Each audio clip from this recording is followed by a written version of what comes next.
Marcos capítulo de número 10. Ajuda aí o seu irmão do lado a encontrar. Marcos capítulo 10. O tema da palavra de hoje é o seguinte: a pessoa mais tola da Bíblia. Pergunte para o seu irmão: você sabe quem é a pessoa mais tola da Bíblia? Essa voz está fraca, mais forte, diga. Sabe quem é a pessoa mais tola da Bíblia? Vamos falar dele hoje.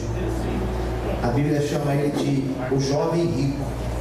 Não tem o nome dele, mas a gente tem só essa expressão, jovem rico. Marcos capítulo 10, versículo 17. A palavra do Senhor diz assim: pondo-se a caminho, correu para ele um homem, o qual se ajoelhou diante dele e lhe perguntou. Percebe que ele se ajoelha perante Cristo? E ele pergunta: bom mestre,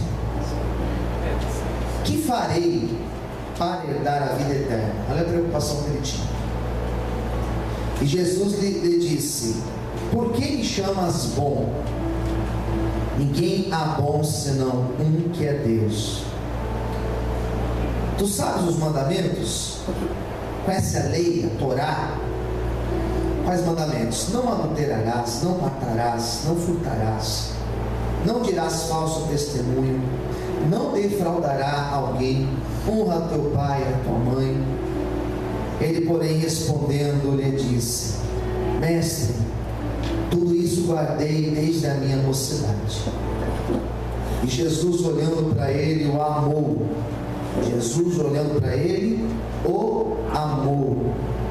Ele disse: falta-te quantas coisas? Mais alto, quantas coisas? Uma coisa. Uma coisa faltava para ele. Vende tudo quanto tens, dá aos pobres, e terás um tesouro no céu. E vem e segue-me. Mas ele, contrariado com essa palavra, retirou-se triste, porque possuía muitas propriedades. Então Jesus, olhando ao redor, disse aos seus discípulos: quão difícil entrarão no reino de Deus os que têm riquezas. Os discípulos se admiraram dessas suas palavras, mas Jesus, tornando a falar, disse-lhes: filhos, quão difícil é para os que confiam nas riquezas entrar no reino de Deus. Daí tem aquela frase, que é bem conhecida: é mais fácil passar um camelo pelo fundo de uma agulha do que entrar um rico no reino de Deus. Todos digam amém? Amém. Vamos orar? Feche os teus olhos. Senhor, fala conosco nesta noite, através da Tua palavra, através do Teu Espírito Santo.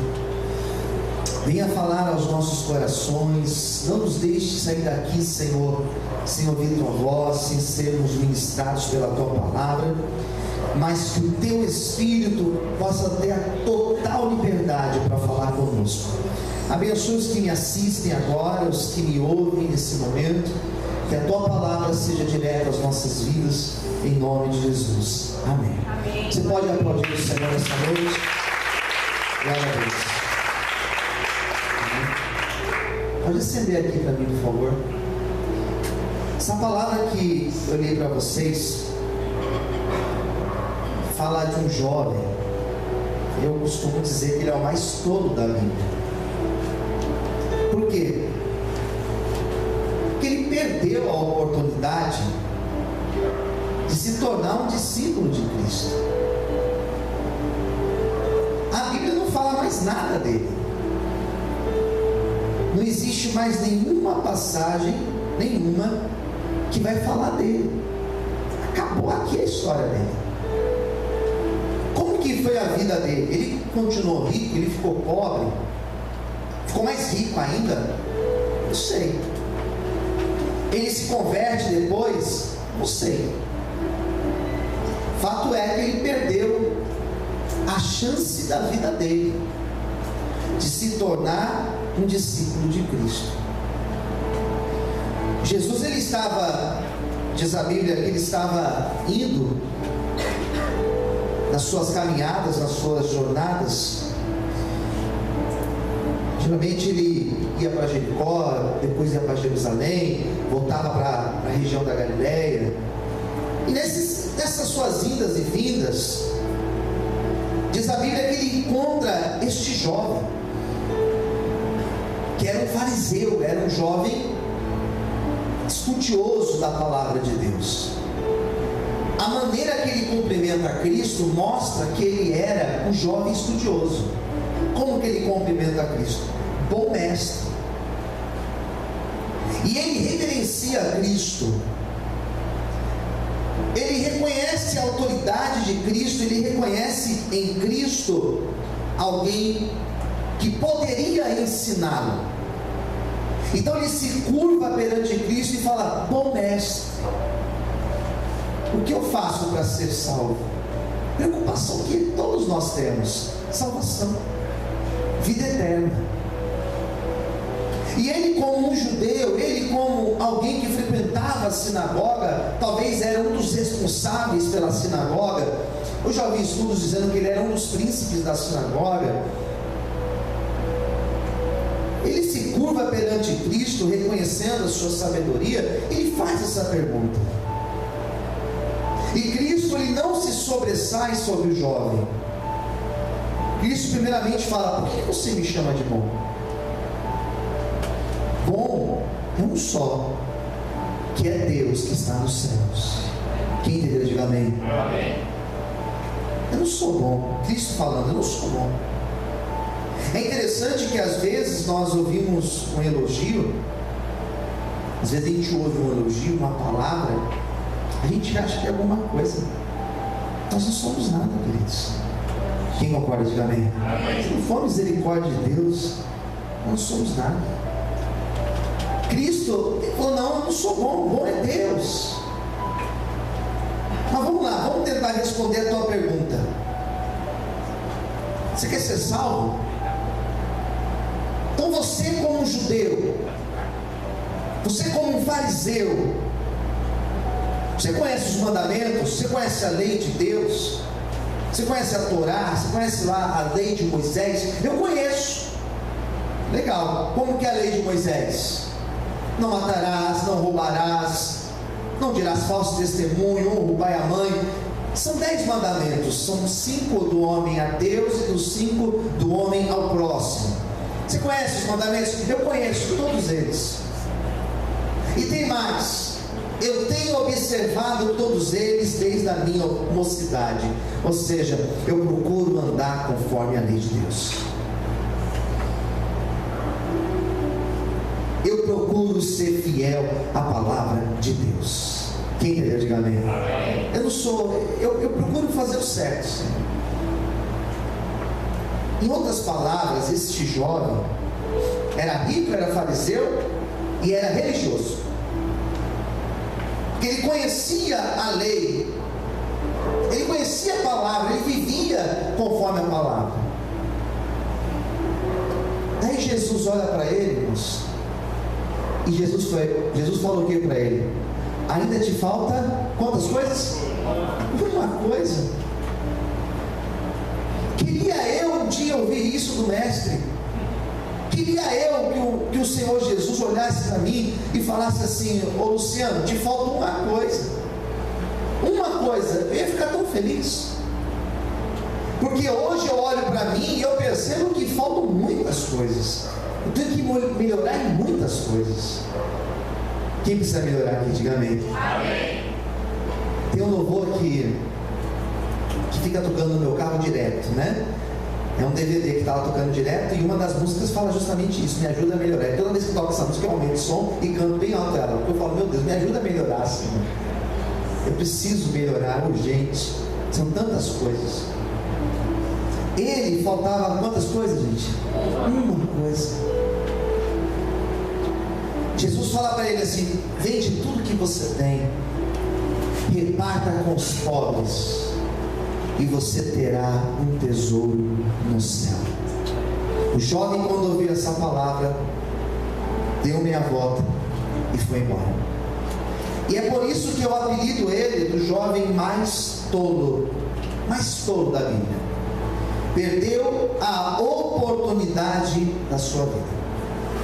Esse é o texto que eu comentei, que eu li para vocês. Nós vamos comentar sobre ele hoje. Eu quero apresentar algumas ideias dele. Primeira coisa, este jovem fazia conforme a lei, mas nós não sabemos qual era a sua motivação.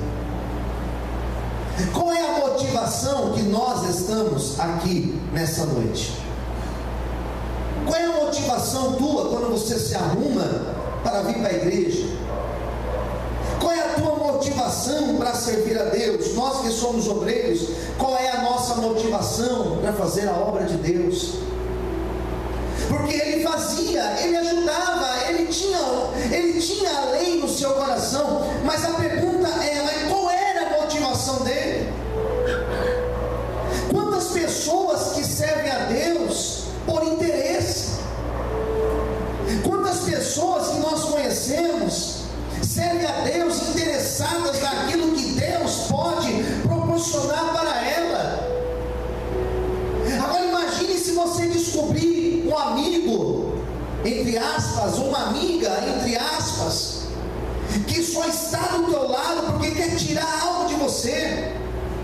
Imagine você descobrir que existe alguém que te manda mensagem, que liga para você porque está interessado naquilo que você tem. Você não quer ter uma pessoa dessa perto de você. Quem concorda, diga amém. Nós não queremos ter pessoas interesseiras ao nosso lado. Nós não queremos que as pessoas estejam bajulando a gente. Nós não queremos que as pessoas estejam puxando ali eu não ia falar, mas sei lá, você sabe, né? As pessoas ali nos bajulando, tentando tirar algo de nós. Ninguém quer isso. Ninguém quer isso. Ninguém quer pessoas interesseiras ao lado. Quem concorda, diga amém. Amém. Esse jovem, ele até estava lá na sinagoga, ele até observava a lei, mas nós não sabemos qual era a sua real intenção de estar ali na presença de Deus. Nós não sabemos qual era a sua verdadeira motivação. Às vezes nós estamos na presença de Deus no automático. Parece que nós engatamos lá o carro automático, né? Que você coloca na letra B e vai embora, só acelera. Ou às vezes nós estamos na igreja por obrigação. Esse homem, ele queria ser salvo. Talvez ele estava no automático, porque na hora que Cristo confrontou ele não aceitou ser confrontado. Talvez hoje você está aqui e talvez algo tenha acontecido na tua vida, algo difícil tenha acontecido na tua vida, e talvez é justamente esse confronto, para ver se verdadeiramente nós estamos aqui para servir a Deus, ou se nós estamos aqui por interesse. Se nessa noite você está aqui para servir a Deus em espírito e em verdade, pode ter certeza que o Senhor fará grandes coisas na sua vida. Em nome de Jesus, você pode aplaudir e exaltar a Deus nessa noite. Aleluia. Você pode aplaudir ao Senhor nessa noite. Glória a Deus. Segunda coisa, Jesus olhou para ele. O que a Bíblia fala quando Jesus olhou para ele? Jesus o amou. Jesus olhou para ele. Jesus amou aquele jovem. Amor à primeira vista. Eu acho bonito esse texto. Tantas coisas eu poderia falar dessa expressão. Tantas coisas. O fato de Jesus olhar para ele e amá-lo. Mas uma coisa eu tenho certeza, que quando Jesus olhou para ele e o amou, Jesus fez um plano para a vida dele. Quem entendeu, diga amém. Fala para o seu irmão, Jesus fez um plano para a tua vida. Eu acho tão bonito isso. Por que eu acho que é isso? Porque o amor, queridos, uma das características do amor é a liberdade. Você não consegue ser obrigado a amar alguém. Amor é algo totalmente livre. O amor, quando ele é verdadeiro, ele é livre. Casamento, ele é um casamento bem sucedido quando existe o amor no casamento e quando existe a liberdade. Amor e liberdade, eles caminham juntos. Jesus não olhou para ele e teve interesse nele. O que aquele jovem poderia dar para Jesus ter interesse nele? Jesus não tinha interesse nenhum. Jesus simplesmente o amou. Eu acho tão bonito. Eu tenho um cachorrinho, o George Scala. A gente chama ele de Pitoco, né? Mas o nome dele é George Scala. Ele é tão carinhoso, irmãos. Cachorro é carinhoso. E é um carinho que é incondicional. Meu cachorro, eu chego em casa às vezes tarde da noite, ele está dormindo. Quer dizer, ele dorme o dia inteiro, né? E quando eu chego, queridos, ele levanta para me ver. Ele quer que eu brinque com ele, ele quer que eu faça o carinho dele. E você fala assim: mas você dá comida para ele, você dá ração para ele, você dá água para ele, você limpa o espaço dele. Mas a gente que faz o trabalho nas ruas, quantas pessoas nas ruas que a gente vê que do lado do cara tem um cachorro? É ou não é verdade? Quem concorda com ele? Está lá o cachorro, está lá. E geralmente está na corrente ou está solto? Geralmente corrente ou solto? Solto. O cachorro vai embora? Não vai nada. E tem mais: se você for entregar comida para um morador de rua que estiver deitado, o cachorro no lado, toma cuidado, que é perigoso você chegar para colocar comida e o cachorro te atacar para proteger o dono. O que existe? Qual é a relação que existe daquele cachorro para aquele dono, para aquela dona? Qual é a relação que existe? Amor. Amor. Interesse não é interesse, é amor. Jesus olhou para aquele jovem, Jesus amou aquele jovem. Mas foi recíproco, pastor? Não. Jesus amou, mas aquele jovem não se abriu para o amor de Jesus. Por isso que ele é o mais tolo da Bíblia. Porque Jesus olhou e o amou, e ao invés dele retribuir aquele amor, o que ele fez? Ele se fecha. Ele se fecha com as suas coisas. E sabe o que eu percebo? Eu percebo que a porta da igreja está aberta. Eu percebo que Jesus está aqui querendo se relacionar comigo e com você. Eu percebo que Jesus tem uma obra de amor na minha vida e na tua vida. Eu percebo que Jesus tem um plano na tua vida. Jesus tem um plano na vida de cada obreiro desta igreja. Jesus tem um plano na vida de cada membro desta igreja. Mas Ele só vai cumprir esse plano se você se abrir, se você aceitar e se você quiser o amor dele na tua vida. Amém? Você pode aplaudir essa vontade do Senhor nessa noite. Glória a Deus. Jesus poderia pôr uma corrente em mim e você, irmãos. Quem entendeu, diga amém. Daí nesse amor, você ia ficar preso aqui, ó. Mas Ele quer o nosso bem, pastor. Por que Ele não faz isso? Porque não é amor isso. Amor é deixar solto. Se ficar porque ama, se for embora porque não ama. O jovem estava lá solto, foi embora ou ficou? Foi embora, porque ele não amou Jesus. Jesus o amou. Aquele jovem não retribui o amor de Cristo. Terceiro lugar, Jesus olha para ele e fala: te falta uma coisa, apenas uma coisa. O que faltava? Pega o que você tem, vende, reparte com os pobres. Daí você vai ter uma recompensa. Qual é a recompensa? Um tesouro no céu. Eu aprendo muito com esse texto. Primeiro, algumas recompensas nós só teremos no céu. Quem entendeu, diga amém. Isso te conforta? Se isso não te confortar, meu irmão, eu sinto muito por você. Nós queremos ser recompensados aqui, Nós queremos